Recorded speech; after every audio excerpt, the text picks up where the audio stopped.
Welcome back to the Raising Rock podcast. I'm Elisa Roscoe and I am your host. We are in for a riveting conversation today. We have Katy Faust from Them Before Us on the podcast. She's also the author of Raising Conservative Kids in a Woke City, and she is a powerhouse. When I think of courage, I think of her. She is so intelligent and she is really using her voice to make change. She is single-handedly spearheading an effort to reverse gay marriage. She is very outspoken about IVF and how it violates the rights of children. Yes, I said the rights of children. We dive into what are children's rights and what does that mean? What do our children have a right to besides the right to life? She answers that question and so much more. We dive into topics that we need to be discussing with our children to focus on conserving the values that America was built on. That's where the idea of raising conservative kids in a woke city came from. She walks us through how to have those conversations, some of the ones that were the most difficult for her to have in her own parenting journey. And she is truly one of the smartest people I've ever spoken to. She's so articulate. She knows IVF and humans' rights and children's rights and gay marriage and all of these tricky topics like the back of her hand, and has a way of articulating her views on them, what our views should be on them. She does such an incredible job articulating that and really equipping us as parents with the language that we need to either articulate it to our children, or if they're not of the age where it's appropriate for these topics to be articulated to them, how to articulate it to one another and defend our position and defend our beliefs. If it comes up at Thanksgiving dinner or Christmas, you will be armed with the language to use to defend your beliefs and to defend children's rights. So you are in for a treat. Get out a pen and paper and a notepad and start taking notes on what she discusses. Go follow her on Instagram, follow her on her Substack. At the end of the episode, she'll walk you through anywhere you can find her, how you can get involved. She is a fascinating person to follow. I strongly encourage you to follow her and get to know what she's doing. If this episode encourages you, if you're encouraged by Raising Rock, the podcast in general, would you pause this episode and would you take a few moments to leave a comment, like, subscribe, follow us on Instagram if you haven't already. That's Raising Rock CO on Instagram, as in Raising Rock Company, Raising Rock CO. Any comment, any follow, any like, any subscribe, anything helps us become more discoverable to a new audience, and it really does help us with the show. We are so thankful you are here. You will love Katy Faust and everything that she has to say. You might be a little triggered by some of the things she says. I encourage you, push through, listen, be open-minded, because it really is such good and powerful information. Thanks for being here today. And Katy Faust, welcome to the Raising Rock podcast. We're so glad you're here. Katy, thank you so much for joining the podcast. We are so excited you're here. Great to be with you. I love rock. I love that premise, and especially courage. I think that there's lots of messages about be kind to the exclusion of courage and truth. And so maybe there's some places where kids don't need it as much, but I feel like that is the thing that is missing. And it's probably missing because they haven't seen their parents be very courageous in some ways. So it's really hard to become courageous if you're not beholding people who are courageous. So anyway, it's a good lesson for all of us parents to do a good job of doing the right thing, even when it's unpopular, and then letting our kids watch how we handle it, and then knowing that they can go and do likewise.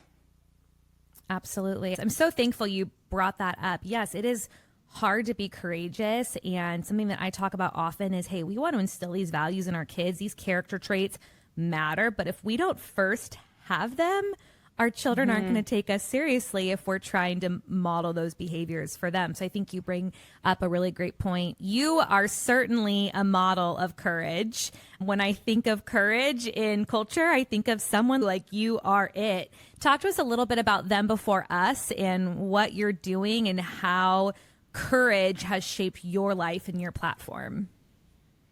I'm not courageous by default. I'm courageous against my will. And like when the whole marriage debate started heating up right after President Obama evolved on the topic in 2012, I felt like I needed to start speaking out because the messages that the pro-gay marriage camp was using advanced ideas about marriage and family that were detrimental and destructive for children, that children don't need a mother and father, that kids with two moms or two dads fare just as well, which means kids don't need their mom and dad, which is one of the biggest lies. Like, other than children have a right to life, children having a right to their own mother and father is probably the secondary most essential aspect of understanding the child and guarding their thriving, their dignity, and their future well-being. So I got into it because of that, but I didn't do it under my own name. I did it under an anonymous blog because I didn't want to take the heat. I didn't want the blowback. I didn't want people to target me or my kids or my family or my church or anything like that. So for a couple of years, I just blogged anonymously because I felt like I needed to say something and do something, but I didn't want the personal blowback. I ended up being like outed by a really powerful gay blogger who did try to make me pay, like doxed the members of my church to get me to stop. And thankfully, because the men of my church have spine, they're just like, I think you should just keep going. So then I did some public speaking on my own and founded Them Before Us in 2018 to combat all of these different areas where children are being victimized in matters of marriage and family, whether it's the definition of marriage or rampant no-fault divorce or the rise of unchecked reproductive technologies that treat children as designer products, to adult-centric adoption, to the rise of polyamory and polygamy, to spiking rates of cohabitation, to who goes on a child's birth certificate. All of these things ultimately come down to, are you going to recognize who children are and protect them, or are you going to victimize them? So if it has to do with marriage and family, I have an opinion on it, and our work is going to try to bring the child's perspective into that conversation and advocate on their behalf. So that's what Them Before Us is all about. When I first started listening to you, I knew that I wasn't in support of IVF. I knew I wasn't in support of surrogacy. I knew I wasn't in support of divorce and all these things that, to your point, negatively impact the child. But I had never heard someone articulate it in a way that it violated children's rights. So you talked about a children's right to life. What other rights do you believe children have that adults are selfishly prioritizing themselves over? We try to be really careful at Them Before Us to not call just anything a right. We are going to operate from the natural rights lexicon. Natural rights is a philosophical system that helps you discern and understand the oughts, what we ought to do, not based on special revelation found in Scripture, but based on general revelation, what can be observed by looking at the world around us, specifically the nature of man and the realities, the biological realities of what it means to be human.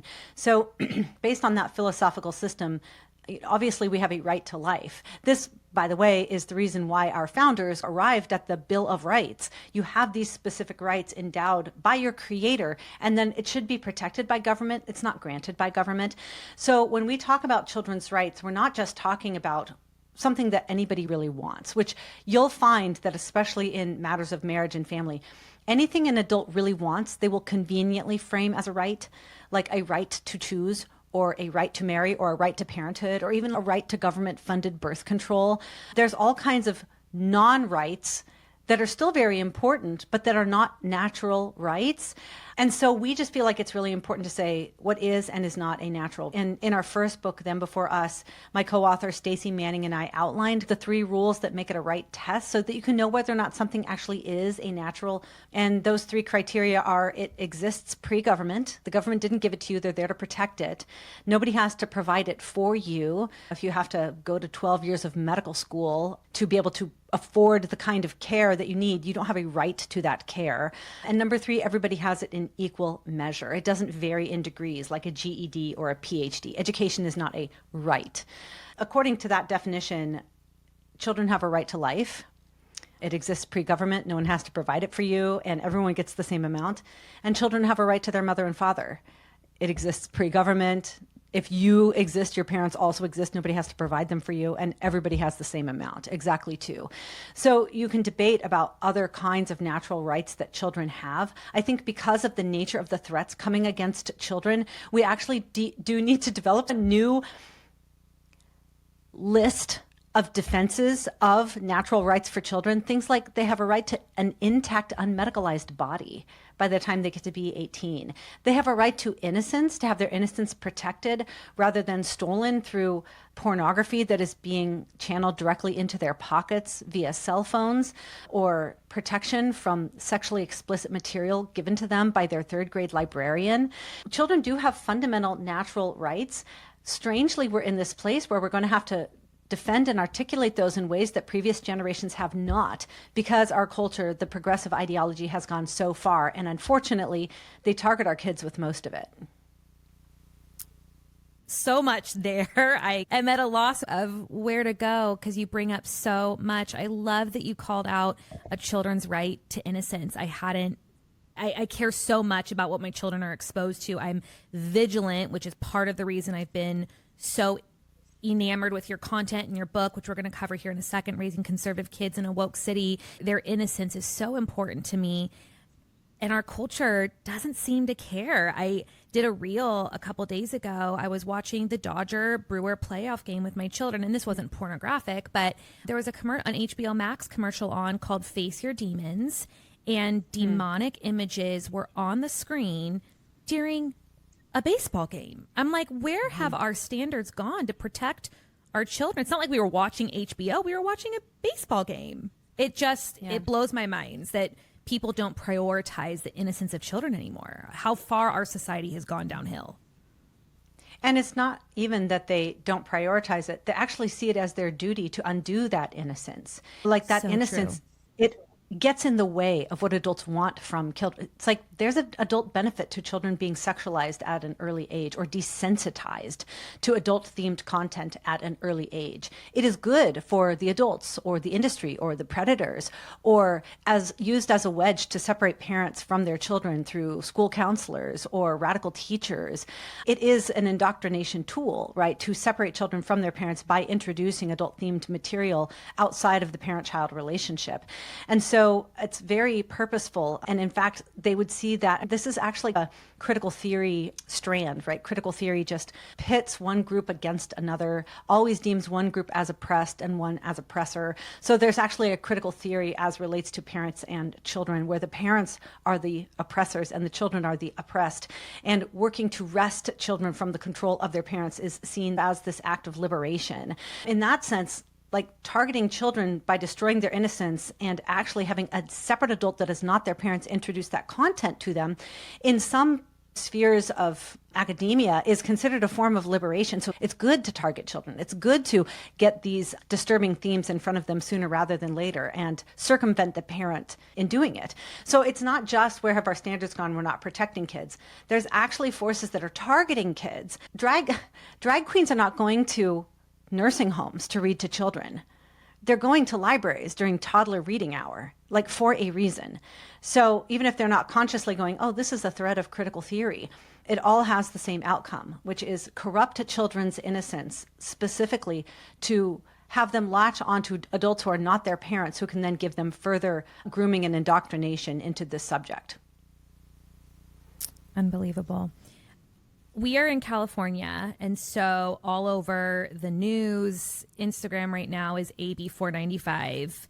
I would assume you're knowing. This is forgive me if I'm getting it wrong, but this is the supposed, hey, there's an emergency, the parents might be taken away by ICE, and so now they can have a separate parent come and say, hey, I'm actually the caregiver, I can take them away from the house and completely abscond and virtually kidnap them, even though that adult had not been known to school authorities in the past and may not be genetic related and don't have any kind of background check or anything like that. It's just like state-sanctioned kidnapping. Is that the one?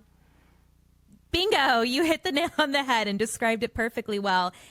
And it is not written just for people who are being deported. It is so ambiguously written that I don't have my children in school. They're homeschooled. But if I did have my children in school, anybody could go in and with a form that took 8 minutes to be filled out could remove my child. How does that violate children's rights? The reason why children have a right to their own mother and father. So children don't have a right to a mother and father. They have a right to their mother and father. Just like you, when you left the hospital with your children, you didn't want a child. You wanted your child. There was something special about the child that you gave birth to and that your husband probably, I assume, contributed the sperm for. Yes. You guys wanted that child for a reason. And natural law says you actually have a claim to that child that you don't have to any other child. And from the parent's perspective, we're like, duh, of course, I don't just want any child. But when you look at it from the child's perspective, they don't just want any adult. They actually have a right and a claim to go home with the two adults responsible for their existence. So we understand it from a very self-interested, stay away from my kids. But if kids could talk, they'd say, stay away from my parents. I want those two adults.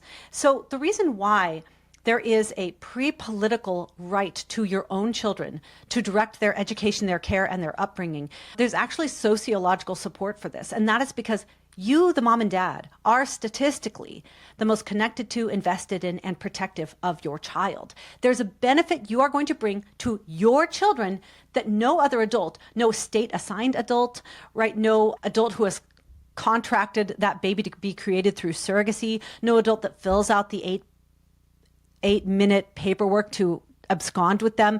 There's something specific about a child's own mother and father that gives something to them that no other adult can give them. It is a relationship that can't be swapped out. And I say this as an adoptive mom who believes that adoption is a redemptive institution when it's properly understood as child-centric. But even I will say, there's some things that my child has lost that I can't fully compensate for. So why is it that it's so important that we guard not just parental rights to their own children, but children's right to their own parent? It's because there are benefits to that biological mother and father that other adults cannot give them. So what are those benefits? The first one is a child's own mother and father are the most likely to make sure they're safe and loved. Statistically, risk of abuse and neglect will drastically increase when other adults are involved in raising the child or even just living in the home.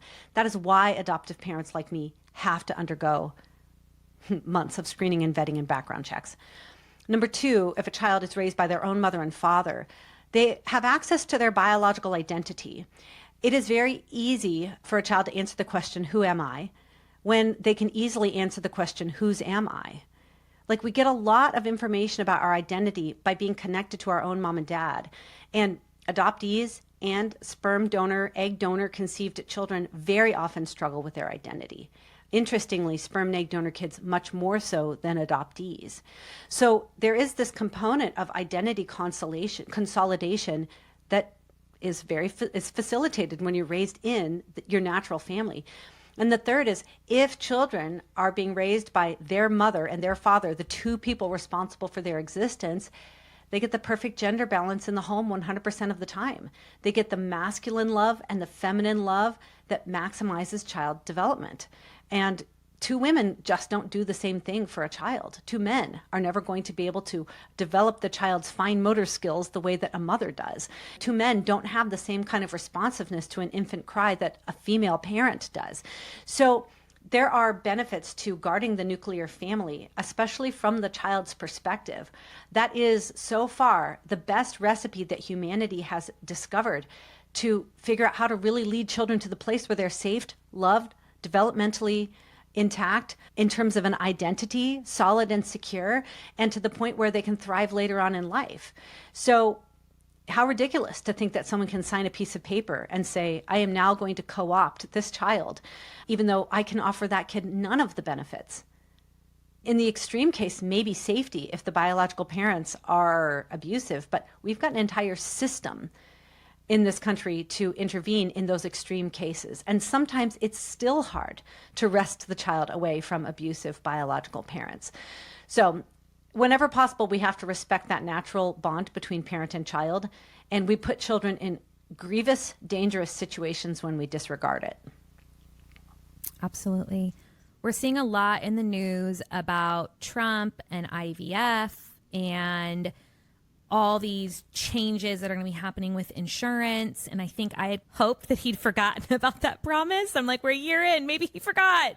He did not forget, and it seems to be happening. Talk to my audience who might not be aware of IVF and its corruption and what the problems are with IVF. Talk to us like we're 5 and we don't understand IVF. There's no problem with IVF if what the adults want is the most important question in the equation. Because all kinds of adults are going to have their desires met with IVF. People who are dealing with infertility, people that are single and don't have a partner, same-sex couples, thruples, convicted felons, foreign nationals. There's all kinds of people that can benefit from having a lab-created baby, which, by the way, when you're making a baby in a laboratory, it's just as easy to use somebody else's egg or somebody else's sperm or both. So of the 90,000 children born through IVF every year, our best estimate is that 1/3 to 2/3 of them are going to lose their mother or father in the process. But those 90,000... Hold on for a second. Are you saying that 1/3 to 2/3 of the babies actually born of IVF, there's a chance that their mom or dad thinks that it's their biological child, but it might actually not be? Is that what you're saying? We do have cases of IVF mix-ups, lots of cases, where they're like, sorry, we implanted the wrong embryo. No, what I mean is in 1/3 to 2/3 of cases, the commissioning parents are not the biological parents. Or if there is a couple, like a same-sex couple or a heterosexual couple, maybe they purchased sperm or they purchased eggs because she's 43 and her eggs aren't viable anymore. So it's his sperm, it's a 22-year-old Yale student's egg that they implant into the mother's womb, the intended mother's womb, but the child is going to lose a biological relationship with their own genetic mother. So it's a mix and match. Tell me like I'm 5. I showed why I need to explain it like I'm 5. There's a lot going on in the world of big fertility that we don't know about because unlike adoption, unlike organ donation, unlike any other medical practice, there's really no requirement to share, track, study, do long-term follow-ups on what we're doing with these women where we're hyperstimulating their ovaries and extracting their eggs and subjecting these children to years or decades of frozen storage, swapping children out. Entire embryos are being traded. We're making babies in a laboratory, and we're really not doing a lot of follow-up on the impact that it has on the kids or even the adults that are involved in that. So what I'm giving you is our best estimate that those 90,000 children that are born alive, the truth is they represent maybe 2 to 3% of the lab-made babies that are being created across the nation. That means that the vast majority of children made in a laboratory will never be born alive. Probably 90% will never even be implanted. They will be deemed unworthy of life and discarded. They will not make the grade. They grade embryos based on fitness, and the ones that have a poor grade will be discarded. Unrelated, unwanted embryos, surplus embryos, they'll be frozen forever. They'll be donated to research. We're researching on these little lives up to about 3 weeks and then discarding them. And maybe the fortunate ones will be donated to some other adult. And these donations, this is not adoption. These are going to children that are going to be raised by total strangers who didn't undergo the background checks and the screening that traditional adoptive parents did. It is a marketplace of humans. That's what's happening in the world of big fertility. And even if you're like, okay, at least they're alive, the answer is the vast majority are not. By our best estimates, the baby making industry of IVF destroys probably 4 times the number of little lives than the baby taking industry of abortion. So if you believe that children have a right to life from the moment of conception, you have a greater enemy in IVF than you do in Planned Parenthood. Unbelievable. And what do you think that making this so accessible to people will do to those numbers? Like, what are we talking about here? Because right now it's only available to the wealthy or the people that can afford to take out a loan or a parent funds it, whatever. But when it's available to the masses, what are we going to see?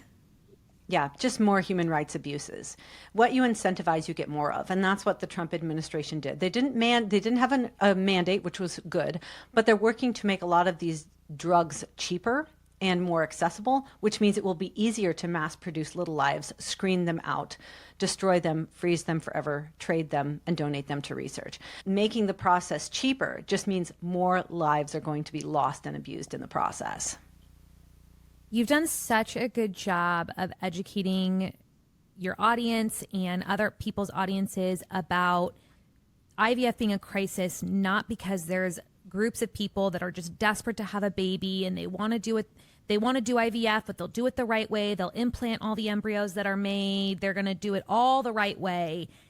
That does not represent the bulk of what's happening with IVF. What's the bulk? Who's the target customer of IVF?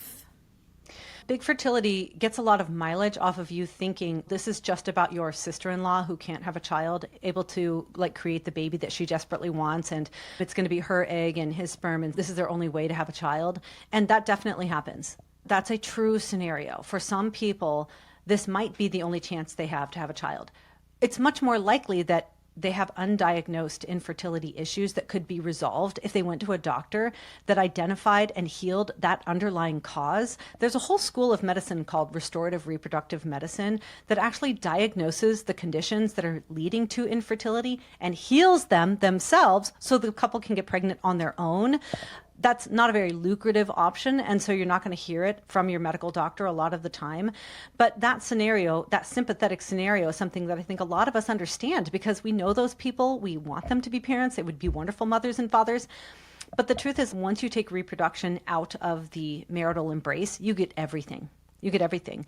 We don't exactly know how many pedophiles are acquiring children through IVF and surrogacy. We don't know how many children are exactly losing their mother or father in the process to go home with a single parent or a same-sex couple or a heterosexual couple that are purchasing gametes on the open market. And we don't know exactly how many of these children are taken across international borders. We don't know, because the big fertility industry does not have to tell us those things. One of the things that my nonprofit Them Before Us does is it offers policy recommendations to state level lawmakers who would like to protect kids. And we've got several suggestions for how they can curtail the abuses of the IVF industry. One of that is just tell us what you do. Tell us how many children you make. How many of them are frozen? How many of them are discarded? How many of them are sex selected out of existence? How many of them are donated on? How many of them go home with their own genetic mother and father? How many of them are being sold or taken over international borders? How many of them are going home with criminals? Just do some background checks on the people that you are handing these babies over to. Right now, there's no state in the country that asks those kinds of questions. And the times where a state has proposed, hey, we would just like you to disclose what's going on, the big fertility world has an absolute conniption. Because if the world knew what they're really doing with these little lives, I think all of us would say, this does not sound like helping infertile couples have children to me. Absolutely. What is next for Them Before Us? What are you working on? What's exciting you to get out of bed every morning and tackle the next thing? We've got several incredible projects that are coming down the pike. One, we have a children's rights database that should be out in the next couple months, where we give every state in the country a grade to say, how much are you protecting children and how much are you victimizing this? This is everything from divorce laws to how they're doing in terms of reproductive technologies, defining parenthood in ways that honor children rather than serve adults. So that's going to be coming out in the next couple months. We have I'm sure California got a really high grade. I'm sure California did really well on that. Yeah, Washington State and California are in the dregs. Let's just put it that way. There's a few states that are doing better, but none that are doing great, because especially in the world of reproductive technologies, very few people have the spine to put kids first. So we're going to change that. We also have a page coming out, a website coming out that targets the Human Rights Campaign. They have a massive, very influential index called the Corporate Equality Index that snaps their fingers and corporate America jumps. And so much of the ways that corporate America can get into the good graces of the Human Rights Campaign is by victimizing children, violating their right to life, violating their right to their mother and father, violating their right to an intact, unmedicalized body. So we have a hit piece, in essence, a hit website coming out against them that I'm really excited about because I hate them. I think they're one of the greatest victimizers of children by pushing dangerous ideologies.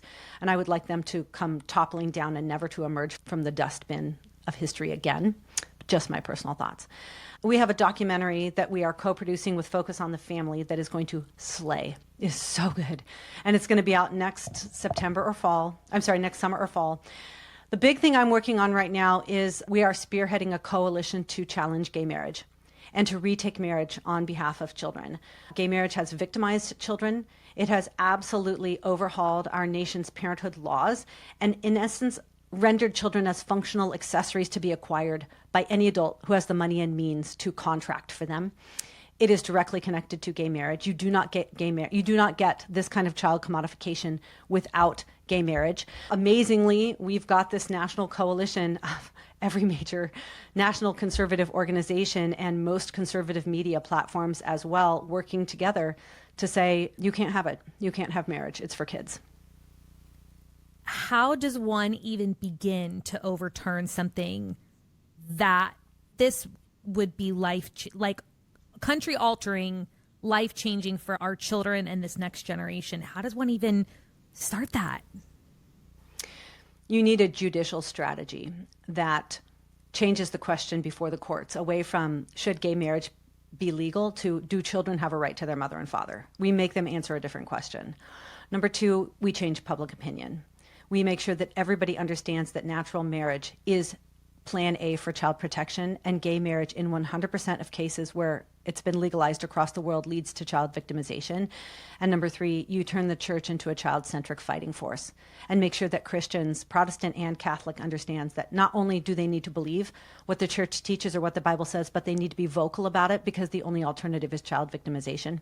So that's the plan. How can we get involved with that? You can. Our website is in the works right now, but if you go to endobergefell.com, you can just put in your email and I will tell you everything you need to know when there is more to be found. But definitely follow us on the socials, because when there's more information, basically we're going to completely overtake the cultural space, the legal space, and we're going to fortify churches to speak up about this. It will be everywhere. Give me a few more months. Oh, Katy, God bless you. That is amazing. So speaking of gay marriage, that is one of the topics, I think, in your book, correct me if I'm wrong, Raising Conservative Kids in a Woke City, that was under the LGBTQ chapter. Am I correct on that? We don't have a chapter on that. What we did in Raising Conservative Kids, I co-wrote this with Stacy. She and I are both in Seattle. We have 7 children between us. They have largely gone to Seattle public schools. Neither of us are from Christian families. So it was just what do you do when everything in culture is lying to your kids? How can you still inculcate a biblical worldview into your kids? And so we did outline, the book is called Raising Conservative Kids in a Woke City, because we are like, here are the ideas, the best ideas from history, biology, and economics that need to be conserved. And then here's how the world is attacking those ideas. So if you're going to raise kids that conserve the best ideas, we were like, here's the ideas that need to be conserved. And so marriage and gender are definitely 2 of those issues that we felt like you needed to fortify your kids about. And then we spend the next few chapters talking about how do you instruct your kids, educate them, and prepare them on those different topics at different ages and stages. That is what I found so powerful about the book, whether you have your kids in public school or you homeschool or something in between. You have to instill these values in your children, and you have to have a biblical worldview. And there were seasons in my parenting journey, and I'm sure there will be future seasons, where I'm looking for a script. I'm like, okay, this is so far beyond my pay grade and my intelligence level. Give me a script. Walk me through this conversation. And that's what was so powerful about the book, is you could go to a topic and based on age, there was suggested language and a walkthrough of what that looks like. So could you tell my audience a little bit about some of the topics that are covered and just give us an idea of what that framework typically looks like when you're introducing some of these ideas to your children? Yeah. So it's been a while since I picked up that book, and I'm like, I don't even know if I've got a copy. I think all of my copies are gone. But basically we're like, here, it's all the things that you think you're going to get uninvited to Thanksgiving dinner with your family about. We're talking about. Yeah, Yep. and you know what they are. And it's not just like issues of life that have to do with both the baby taking industry and the baby making industry, but why is life so precious? Why do children have a right to life? Why do we need to protect it? The nature of what it means to be human, which tells us that we're made in the image of God and that we are male and female. And once you understand that, then you can understand the true nature of marriage, that is, from the child's perspective, the only relationship that unites the two people to whom children have ain't natural. We go on and talk about the importance of religious liberty and freedom of conscience issues, which is also under attack. Why is it so important to be able to have free thought and free inquiry? Because it's foundational to be a free people. We also talk about how like neither Stacy or I are economists. I mean, like her husband's like a master of everything, but like you do have to know enough about capitalism to talk to your children about why it's the foundation for a moral society. You need to talk about the moral goodness of the free market. And that's not something I knew a lot about, but my kids are coming home with socialist talking points and propaganda being shoved in their face. And you need to be able to understand that one of these systems are always connected to a totalitarian, often like genocidal regime, and one of them leads to prosperity and flourishing, that there's something that's moral about the market and you have to get it right. We also talk about the importance of race and understanding a true like human dignifying concept of race, which is that it's not nothing but it's not everything, and like your humanness determines more your value, and race, the color of your skin, very little, right? Very much content of your character kind of thing. But then we also are like, you also have to get the nature of America right. America itself, its founding and its principles are also under attack. That's something that you need to teach your kid early and often and at age appropriate stages. So with all of those different topics, what we did is we laid out this general framework that is largely based on that trivium model of classical educators, grammar, logic, rhetoric. So grammar is like up through the end of elementary school, where you just saturate them in the good, true, and beautiful of all of those subjects. Your goal, while they're in that developmental phase where they sponge up unquestioningly whatever an adult tells them, your goal is to filter out the distortions. You want lots of exposure to good, true, and beautiful. Filter out the twisting of those topics. Then in middle school, that logic phase, you introduce them to the distortions. You make them experts on homosexuality and the different kinds of abortion that are out there and the basics of socialism and the lies about the American founding and what BLM would say about race and all of that. You are the primary educator. Whoever gets to your child first, they will automatically consider the expert on the topic. So they should believe that you are the expert on gay marriage. You are the expert on transgenderism because you talk to them first and you introduce the distortions. And then by the time they get to high school, our opinion is you take a big step back, which is interesting because a lot of people would say, oh, high school is really where the war is. And it is. But by that point, that education phase in when they're 2 years old to the time where they're 10 or 11, that's the good, true, beautiful. And then we call it the equipping phase in middle school, where you're exposing them to the lies. And then in high school, we lean out in terms of we're telling you what to think and do, but we lean way in when it comes to emotional connection, which means as much physical proximity as possible so you can still get those emotional conversations when they come up. So that's the framework that we give. We do think you should hit those major topics that are under attack at all three phases, but it's really like the how you approach it in each of those different kind of triads that we think is the most important. In your experience with having these conversations with your own children, what topic or maybe a couple topics did you find to be the most difficult either for you to have or for your child to understand? And how could we maybe learn from where those struggles were? I don't know. I think probably like the economics was one of the most difficult just because I didn't feel like I was an exhaustive expert on those kinds of things. So I felt like I need to do a little more work to communicate that in age appropriate ways to the kids as they grew.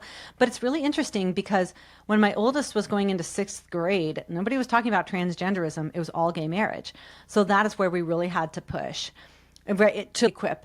And then a few years later, it was transgenderism that we really needed to make sure they knew what to do. By the time my second daughter was going back to school after the pandemic, her sophomore year, we had to have the conversations of, let's role play. What are you going to do when somebody asks you for your pronouns? Okay, what are the kind of answers that you're going to give?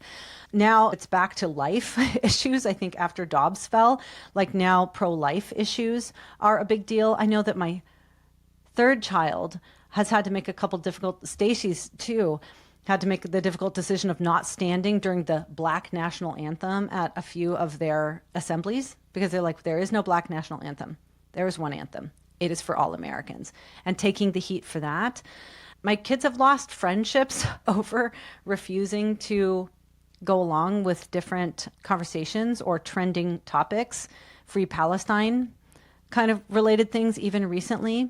So it's like whatever is trending in the news that is anti-good, true, and beautiful is the thing that you need to put all your chips on, because that is the thing where your kids are going to be feeling the cultural heat. And it's very hard for them to be courageous or clear if they don't feel like they know what they're talking about. So like we tell our kids by the time they're going into middle school, we expect them to be experts among their friend group.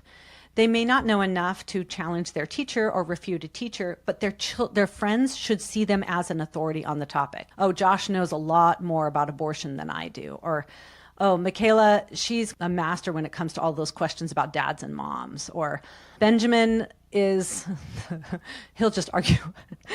Benjamin, you don't want to cross him if you're talking about... I have a Benjamin that argues. That must be like a common Benjamin trait. I also have a Benjamin that argues. He's 5, though.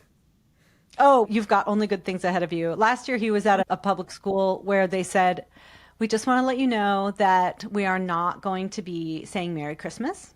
No one's going to say Merry Christmas. And we just need to make sure that everybody stays safe.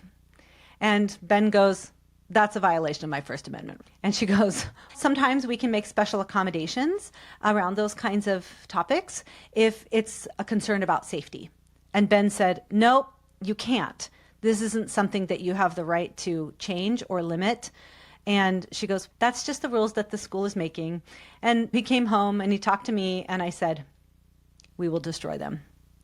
And I said, but you have to be on very good behavior, because when we challenge them, it needs to be because you are right and not because you've been mean or not because you're being obstinate, or make sure that when we come in to defend you, it is only the truth that I'm having to stand firm on, not because you were not as gracious as you could be on the topic. But by the time he went back to school the next day, the teacher said, I've talked with the administration and you guys are allowed to say Merry Christmas if you want. That's not actually something that we are able to decide for you. So you can make those own decisions. So each kid has that one area where they're like, don't tread on me. But then every new year brings new ways that the left and the progressive ideologues are going to try to capture our kids. So you just have to make them the expert on whatever's trending. You bring up something really interesting talking about Benjamin and this idea of wanting to empower him to go and fight this battle, but do it graciously with good behavior. I think so many parents, Christians, we have the right perspective, we have the right mission, but we miss the mark on respect and being gracious and doing it with kindness. And I struggle sometimes with how to empower my children. They're young, they're 5 and 8, so they're not being empowered to do a whole lot right now. I struggle with what does it look like to teach them how to stand up for truth, but to do it without disrespecting authority and without being unkind. Like, how have you taught your children how to hold that healthy tension between all of that? Probably not perfectly. I don't know if either the Manning family or the Faust family have done that perfectly. But the answer is, if they see you doing it, they'll do it. So you do it first. That's the bottom line. You just have to do it first. We always say in that book, you become what you behold. Whatever you're looking at, you're going to become like that. So if you're constantly saying, oh, that stupid libtard, they're going to say libtard. Or if you say, my friends on the left disagree with me about this, they're going to say, my friends on the left disagree with me about this. Whatever you say, they are going to say. It is not what you tell them to say. It is what you say that they are going to say. It is how you behave. So when, somebody says to them, hey, how can you love gay people and be against gay marriage? They go, my mom's mom is in a lesbian relationship and she loves my grandma better than anybody else. Don't even come at me with that possibility that it's an either or situation. You can support traditional marriage and be the person that loves the gay people in your life more than anyone. I can't even entertain I can laugh at you at that suggestion. Why? Because they've seen their mom do it. They've seen their dad do it. So you just have to demonstrate it for them. You have to demonstrate righteous anger, properly directed. You need to demonstrate for them firm, unflinching disagreement while also being the most beautiful person in the conversation. So you need to figure it out. And that is like the most important thing. And then, of course, they're going to have to test it out for themselves, especially in high school, where they'll come home and they'll say, yeah, I probably didn't need to start that conversation. Because I tell my kids, I don't want you to be an aggressor in those conversations. But if somebody brings the argument to you, you need to finish it. You had better know enough to win the argument, hopefully in a way that will also win the person. But I don't think that it's a great way to go by starting the conversation unasked or unprovoked. But if somebody brings it to you, stand firm, don't move, regardless of how much weeping and gnashing of teeth you may encounter. Try to be the most beautiful person in the conversation so that other people will go. We have this, chapter 9 is all about this. Chapter 9 in Raising Conservative Kids is all about, like, how do you communicate in a way that is compelling, unflinching, and especially that your children can emulate.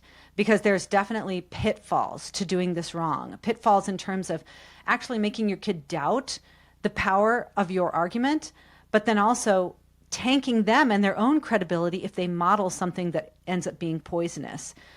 So we have a lot of advice on that, but the bottom line is you've got to do it right and you've got to do it first, and they'll probably follow in your footsteps. Katy, thank you so much for this conversation. I know you blow my mind with how much you're doing. You talked a little bit about where people can find you and some projects you have coming up that excite you, but remind the audience where they can connect with you, where they can find you, where your books are sold, and we'll end on that. Books are all on Amazon, and if you don't want to feed the Amazon beast, you can get them anywhere else. The best place to follow our work is our Substack. If you go to Substack, then before us, subscribe. We will not waste your time. Everything that we put out twice a week is for the purpose of making you better at defending kids and educating your own children about the kind of questions that your kids are going to be facing. We are going to give you great content, great answers in a way that is easy to understand and makes you unassailable when it comes to these kinds of things. Like, we need an army of child defenders to rise up. So Then Before Us Substack is the best place. We're on all the social media. If you want my opinions about every single thing, you can go to X. That's where I put all of my opinions out there. And then the rest of it is more curated and appropriate from our social media manager, Jen Friesen. But we'd love to have you stay connected to us. We do have several major projects that children's lives will rise and fall based on whether or not we succeed. And we would absolutely love to have you along the ride with us for those. Katy, thank you again for your time. All the best to you. God bless you with all you're doing. We will be praying for you and just so look forward to watching all you do. Awesome. Thanks, Elise.